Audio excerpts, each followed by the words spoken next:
ॐ सर्वत्र गोविन्दनामसङ्कीर्तनं गोविन्द गोविन्द। ॐ श्रीकृष्णाय तुभ्यं नमः इति श्रीमद्भागवतमहापुराणम् अष्टमस्कन्धः अथ दशमोऽध्यायः। श्रीशुक उवाच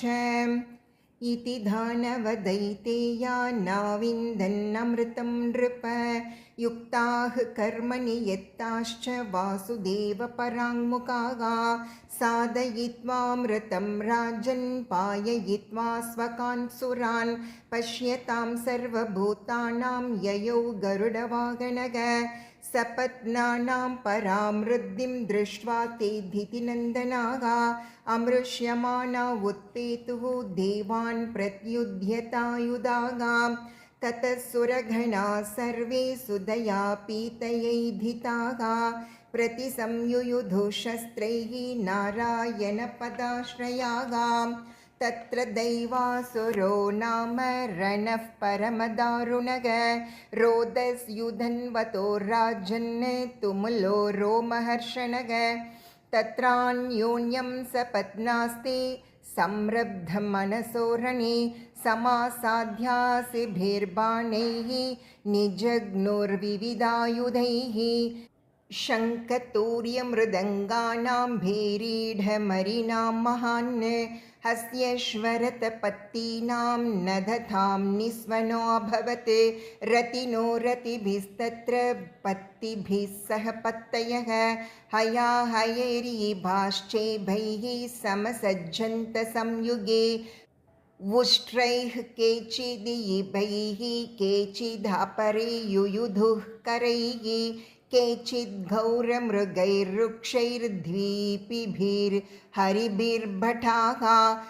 गृध्रैर्कङ्कैर्भकैरन्येष्येन भासैस्तिमिङ्गिलैः शरभैर्महिषैः खड्गैः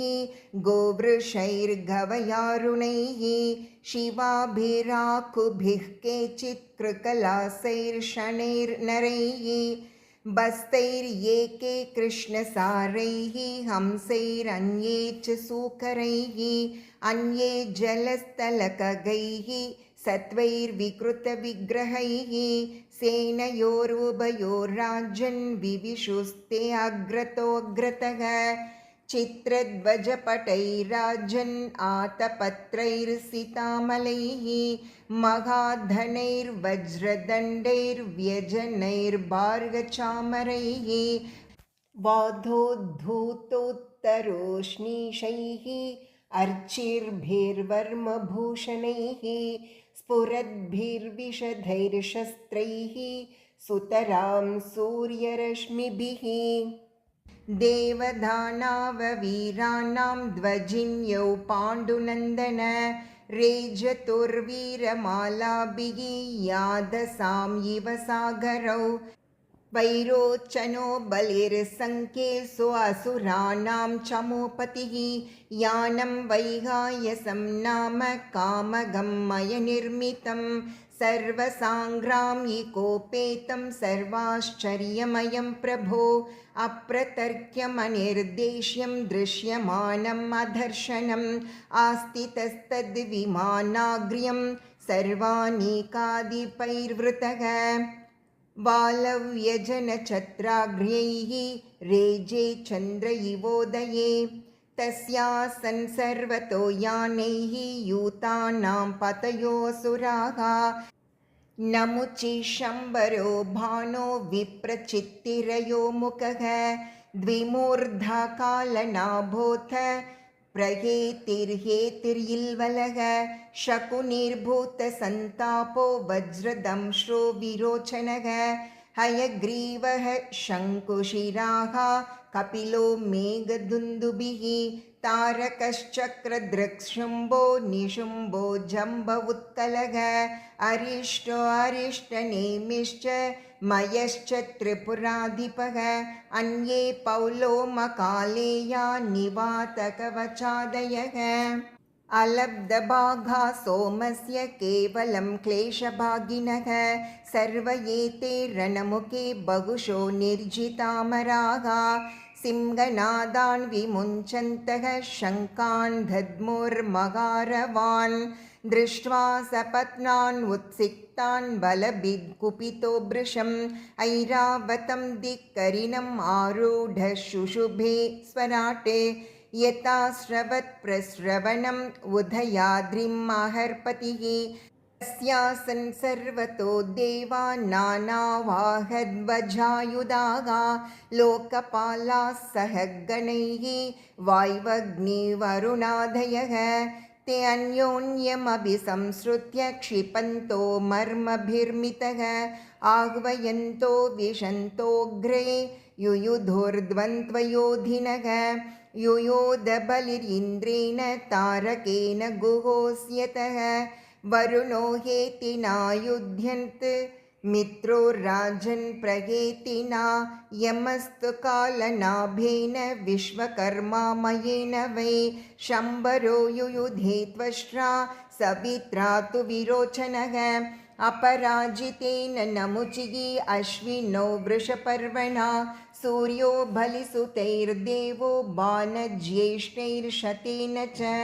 राहुना च तथा सोमः पुलोम्ना युयुधे अनिलः निशुम्भशुम्भयोर्देवी भद्रकाली तरस्विनी वृषा कपिस्तु जम्बेन महिषेन विभावसुः इल्वलसः वाताभिः ब्रह्मपुत्रैररिन्दम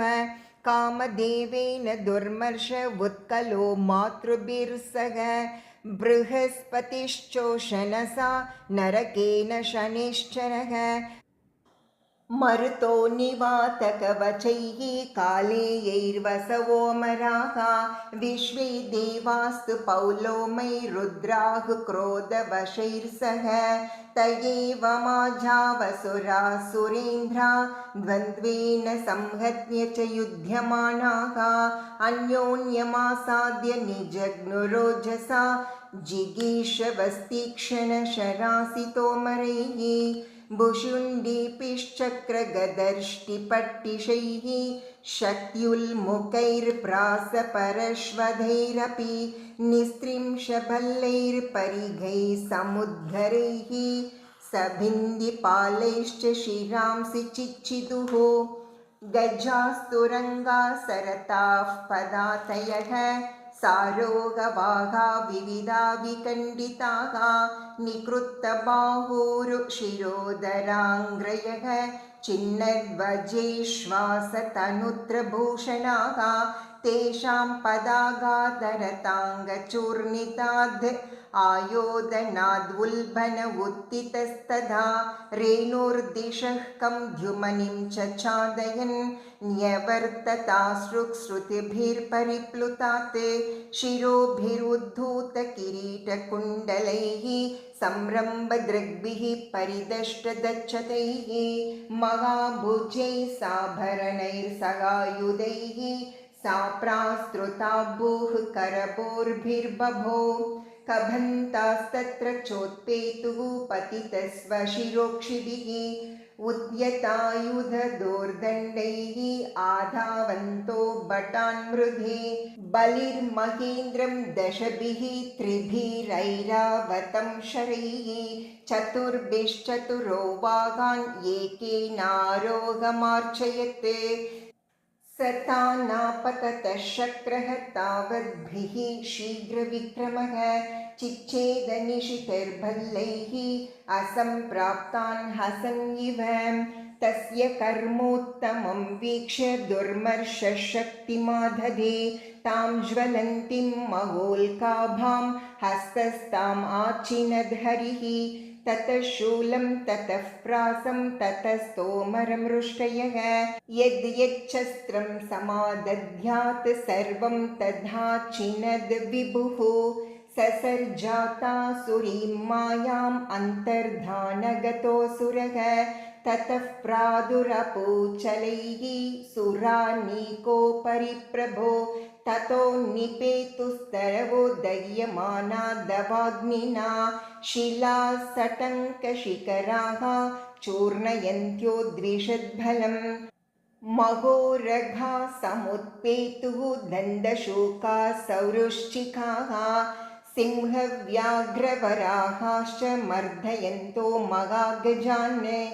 यातु धान्यश्च शतशः शूलहस्ता विवाससः चिन्दिभिन्दीति वाधिन्यः तथा रक्षो घनाः प्रभो ततो महाघना व्योम्नि गम्भीरपरुषस्वनाः अङ्गारान्मुमुचुर्वातैः आहताः स्तनयित्नवः सृष्टो दैत्येन सुमहान् वह्निर्श्वसनसारथिः सांवर्तक इवाद्युग्रो विबुधध्वजिनीम् अधाके ततः समुद्र उद्वेलः सर्वतः प्रत्यदृश्यत प्रचण्डवाधैरुद्धूत तरङ्गावर्तभीषणः एवं दैत्यैर्महामायैरलक्ष्य गतिभीषणैः सृज्यमानासु मायासु विषेधुसुरसैनिकाः न तत्प्रतिविधिं यत्र विदुरिन्द्रादयो नृप ध्यातः प्रादुरभूत् तत्र भगवान् विश्वभावनः ततः सुपर्णां सकृताङ्घ्रिपल्लवः पिशङ्गवासानवकञ्जलोचनः अदृश्यताष्टायुधबाहुरुल्लसत् श्रीकौस्तुभानर्घ्यकिरीटकुण्डलः तस्मिन् प्रविष्टे असुरकूटकर्मजा मायाविनेशुर्महिना महीयसः स्वप्नो यथा हि प्रतिबोधाघटे हरिस्मृतिर्सर्वविपद्विमोक्षणम् दृष्ट्वा मृदे गरुडवाहमि भारिवाह आविद्यशूलमहिनोधतकालनेमिः तल्लीलया गरुडमूर्ध्नि पतद् गृहीत्वा तेनागननृप सवाहमरिं त्रयधीशः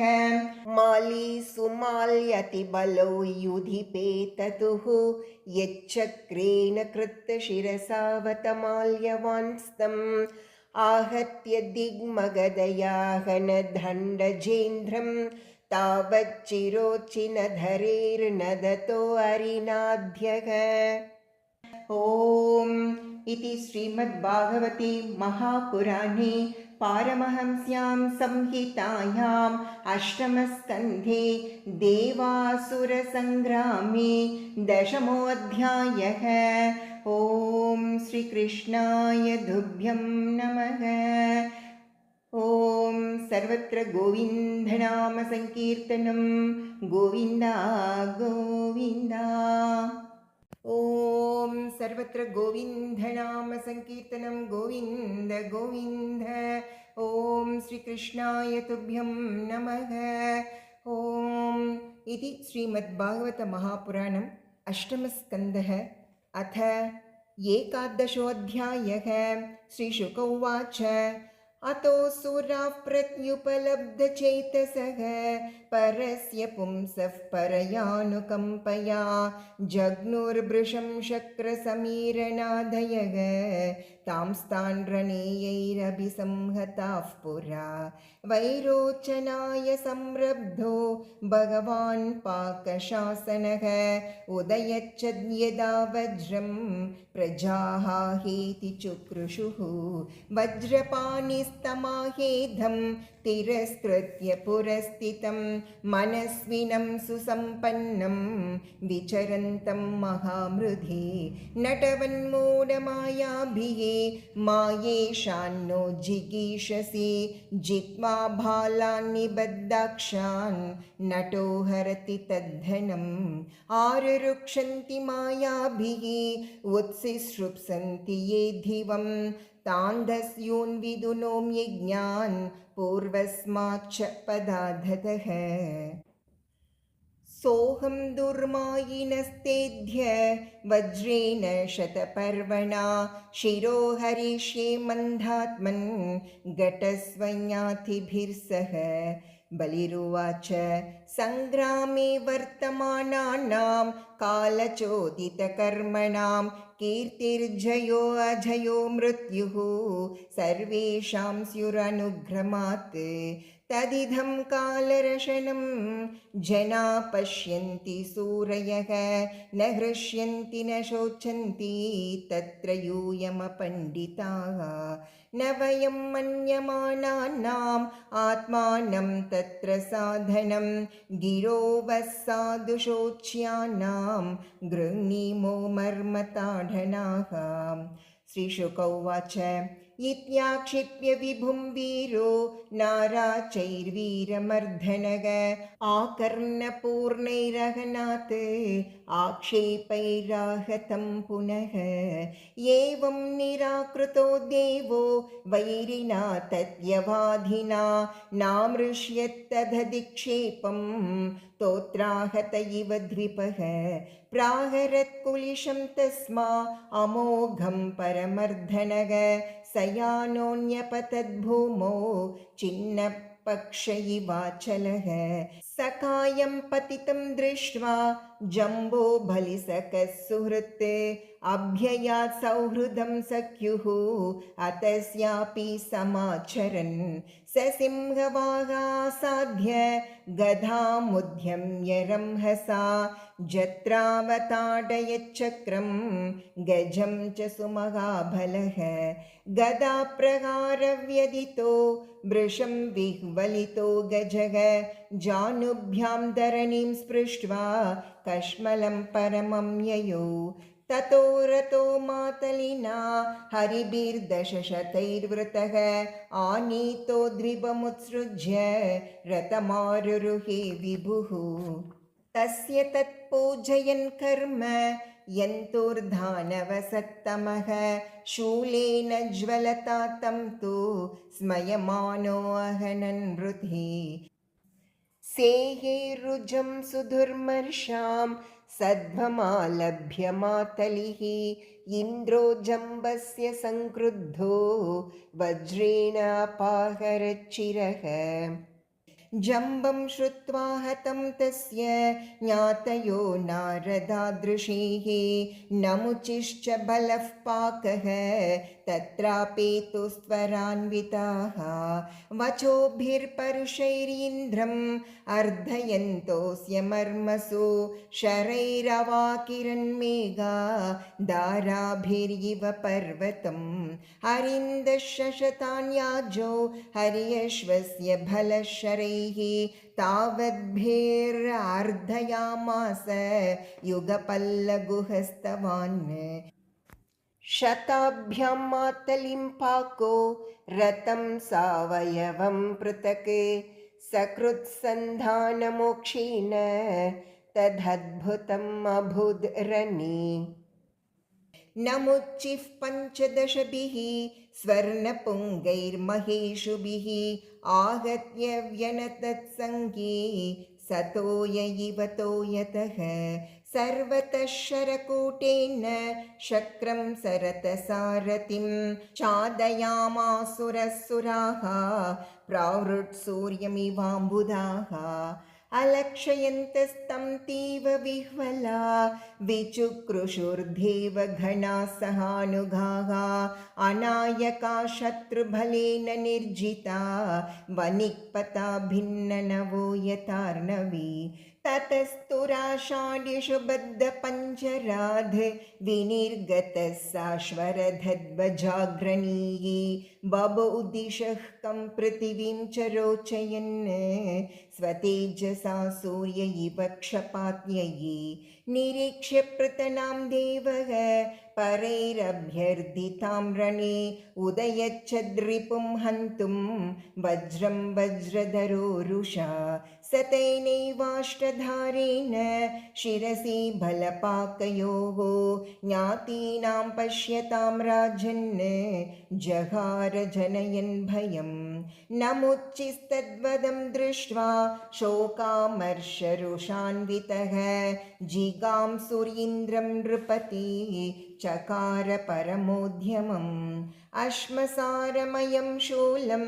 गण्डावद्हेमभूषणं प्रगृह्याभ्यद्रवद्गृद्धो हतोऽसीति वितर्जयन् प्रागिनोद्देवराजाय निनदन् मृगराडिव तथा पतद्गगनतले महाजवं विचिच्चिदे हरिरिषुभिः सहस्रधा तमाहनन् नृपकुलिशेन कन्धरे रुषान्वितस्त्रिदशपतिः शिरोहरन् न तस्य हि त्वचमपि वज्रवूर्जितो बिभेदयः सुरपतिनौजसेरितः तदद्भुतं परमतिवीर्यवृत्रभित् तिरस्कृतो नमचिशिरोधरत्वचां तस्मादिन्द्रो बिपेच्छद्रोहो वज्रः प्रतिहतो यतः किमिदं दैवयोगेन भूतं लोकविमोहनम् येने मे पूर्वमद्रीणां पश्चेदः प्रजाध्यये कृतो निविशतां भारैः पतत्रैर्पततां भुवि तपःसारमयं त्वाश्रं वृत्रो येन विपाटितः अन्ये चापि बलोपेताः सर्वास्त्रैरक्षतत्वचः सोऽयं प्रतिहतो वज्रो मया मुक्तो असुरेल्पके नाहं तथा दधते दण्डं ब्रह्मतेजोऽप्यकारणम् इति शक्रं विषेधन्तम् आहवागशरीरिणी नायं शुष्कैरतो नार्द्रैः वदमर्हति दानवः मयास्मै यद्वरो दत्तो मृत्युर्नैवार्द्रशुष्कयोः अतोऽन्यश्चिन्तनीयस्ते उपायो मघवन्रिपोः तां दैवीं गिरमाकर्ण्य मघवान् सुसमाहितः ध्यायन् पेनमता पश्यद् उपायमुपयात्मकं न शुष्केन न चार्द्रेण जगार नमुचे शिरः तं तुष्टुवुर्मुनिगणा